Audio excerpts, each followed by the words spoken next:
Alright guys, welcome back to the channel. My name is Sam. Okay, today I want to talk about how blockchain can help real estate and how blockchain can solve the real estate problems. So by this corner of the screen, I've highlighted some few points, just 4 points. There are so many points I could talk about, but I just want to talk about four. And by this other section, I have a real example of how this has been implemented. As you can see, this is the date. This is March 5th, 2019. That means it was implemented this year.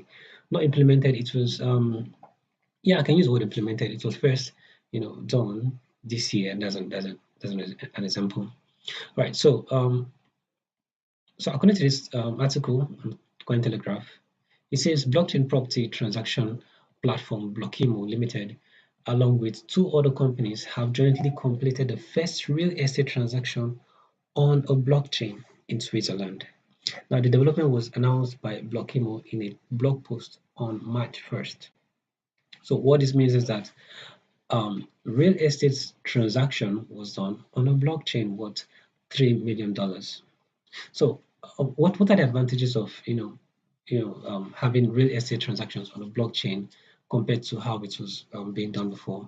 Okay, for we to know the answer, we need to know the current problems of transacting real estate businesses on the normal platform without a blockchain.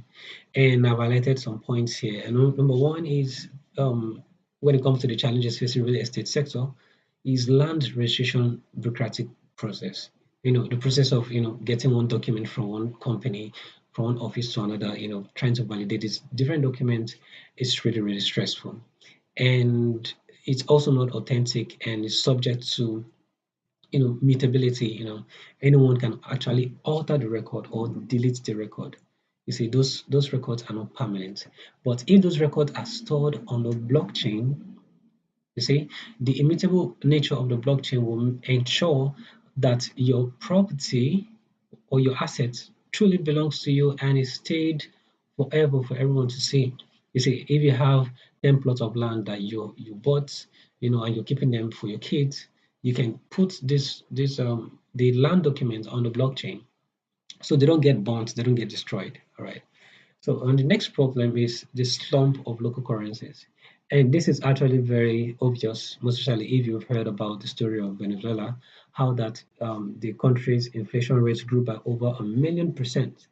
So, that will obviously lead to more adoption in cryptocurrency and most especially Bitcoin, right? So the more you save money in the bank trying to buy a landed property, the more the value of that money as a whole decreases because of the inflation rate from whatever country that you stay. You see, and the next point is verified builders, and this is a huge problem because it's very easy to forge, papers that hey that you're a qualified builder, you're a competent builder. But if we had, you know, if we have real estate bodies or companies that can actually verify builders on a blockchain that hey, this guy is a certified um, real estate, surveyor or real estate builder or whatever, it will give more authenticity and give more trust or bring more trust to the people. So that's one of the things that blockchain can do. So with the normal system, you can easily verify if these guys are competent enough. But if you have blockchain platforms where the identities of these guys are stored on a blockchain, and you can easily verify from one or two different companies that they've worked with, and that would be very easy, to actually just vert that these guys are truly worthy. Now, the last and the biggest problem, as far as I'm concerned, this is the biggest point, which is number four, is the issue of double spending. And this happens a lot in Africa. Yeah, I'll easily explain double spending here. And double spending is actually the biggest issue right now with blockchain. All right, so is issue the real biggest issue right now with blockchain. Now, let me explain what double spending is in this regard. Now, let's assume this is just an example, right? So let's assume this is Mr. A and he wants to sell this plot of land to Mr. B and Mr. C. Now all he needs to do is sell the land to Mr. A, and then when Mr. A leaves, he'll sell the land to Mr. B. So this we've seen this happen in different parts of Africa, and it's a big problem. Now let's take an example of how this can be solved on Ethereum. Already we've seen that this was done on Ethereum, and the transaction is still on the Ethereum blockchain, right? Um, so this is Ethereum blockchain. Now this is Etherscan, where you come to check transactions on the blockchain. Now let's assume that this has already been done by you watching this video, and you want to buy a land from Mr. A, no, from this guy. This is you and your wife. You want to buy a land from this guy. All you need to do is tell him to give you the transaction ID of the landed property. Now, what you do is you come to Etherscan. Right now, I'm assuming that your real estate problem will be solved on the Ethereum blockchain. Now, all you need to do is take the transaction ID, right? I wanted to pick one here at random, but no need. You just paste it here. You paste the transaction ID here, and then you search. So whatever you get is going to give you something like this, or click this. So you will see, okay, this is the last person he bought it from, because this is the transaction ID. This will be the last person he bought it from. Okay, now I just choose one at random.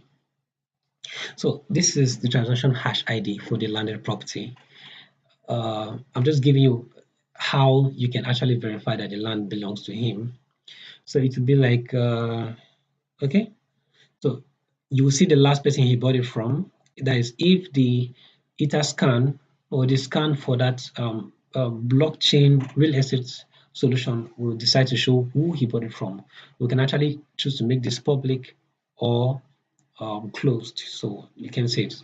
But if it's public, you can actually see who he bought it from, the date he bought the land, see, um, the tokens that was paid for the land, you see, and the value as at when he bought the land, the transaction fee as at when he bought the land. So this is one of the things that make blockchain helps to do. It makes it verifiable. So I can tell that of the truth, this guy bought this land, and this transaction ID or hash belongs to him, right? So let me give another example, which will be very easy for you guys to eat and comprehend. Now let's assume that this guy right here is me, Sam Sticks. Now, and I come to you, I'll be like, hey, I want to sell this piece of land to you. And this is you, and this is your wife. All you need to do is you come over to the blockchain, assuming the real estate solution was built on the EOS blockchain. Now, all you need to do is type my username. Okay, Sam Sticks, right? Okay, Joe, let's work with that. Now let's say that's my name and also the name of my property that I want to sell to you. Now what you're trying to do is verify on the blockchain if I actually own that land. So now you've typed my name. I'm just giving you an idea of how it can be built on a blockchain, right? In case you're planning to build your own blockchain solution for real estate. Now this is my name. So let's interpret this in another way. So Sam 6, let's assume this buy means bought. So Sam 6 bought a land from this guy, Aidan BV, 9 months ago. So I bought this land 9 months ago, and 9 months later, I want to sell this land to you.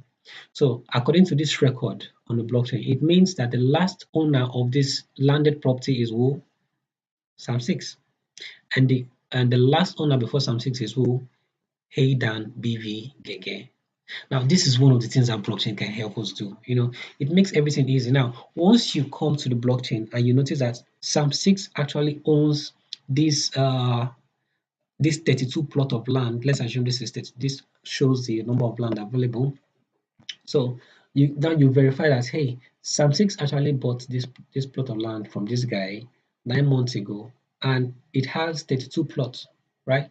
So now this means that, hey, truly, truly, I own the land. But if I come to you and said, hey, I have 100 plots of land, you see, and then you take my username, you come to the blockchain, you type my username, and you're seeing 32, you can start asking questions. So if I sell these 32 plots of land, right, to someone else, now once I sell that, this available balance will return to what? Zero, right?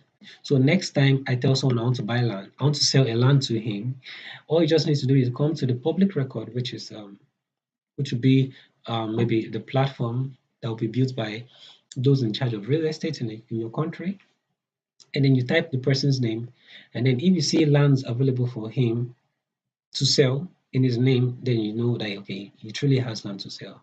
But if he has sold the land, this place will be zero, no land available to sell. Now, I'm using this because if you notice, this blockchain has um, addresses in form of username, and this one has addresses in form of no username, in form of they are non readable, right? So that's why I'm dwelling more time here to explain so you guys can get it. Okay, now if, for example, you have a son, right, and maybe your son sold your land and you don't know who he sold it to, all you just need to do is come to the blockchain and then type the name of the son, which in this case we're using Sam6 Joe, and then you click send tokens.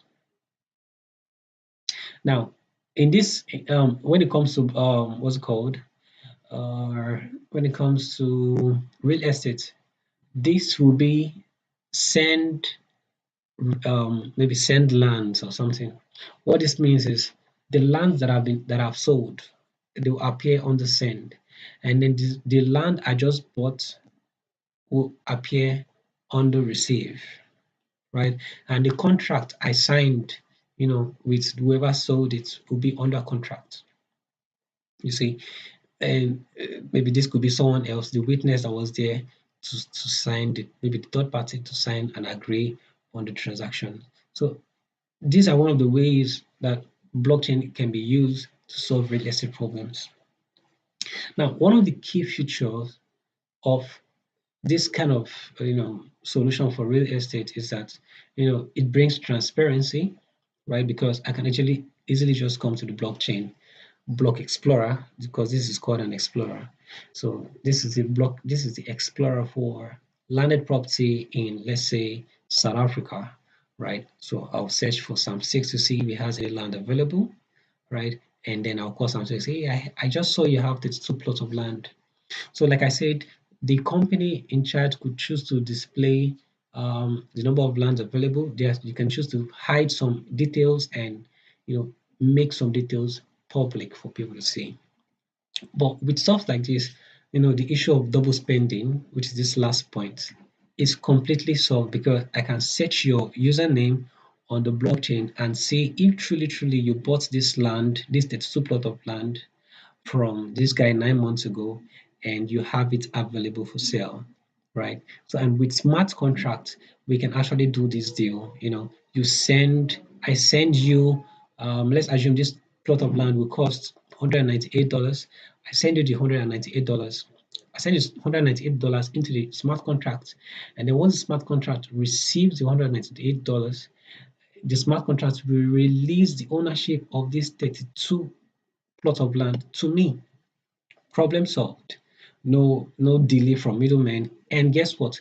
Within seconds, the smart contract receives this money, right? And automatically sends the 32 plots of land, and also automatically issues uh, uh, ownership, transfer, maybe a document that shows that the ownership of the land, maybe something like this. Here's your post reward. So this is okay. Okay, let's use this as an example. So I received this amount of payment for this landed property. So Karma Rewards paid so amount, this amount to Samsung Show to buy this landed property on this date, and the memo will print land sold to Sam 6 Joe. So now this will be recorded on the blockchain forever. So whenever you come to Sam 6 Joe, you'll actually see this that he has this number of landed property for sale. So this is just the way blockchain can help in real estate. You know, it solves the issue of double spending, like I said, solves the issue of bureaucratic process. You know, where you want to when you want to register your landed property, you know, it just brings down the whole process and everything. Right, so that's all we have for you guys today. If you enjoy this video and you find it interesting, don't forget to subscribe to the channel and like the video, right? So give it a thumbs up, and also you can share the videos with your friends so they can get to learn how blockchain can help in real estate. And if you have questions, don't forget to put it in the comment section below and keep watching. Thank you.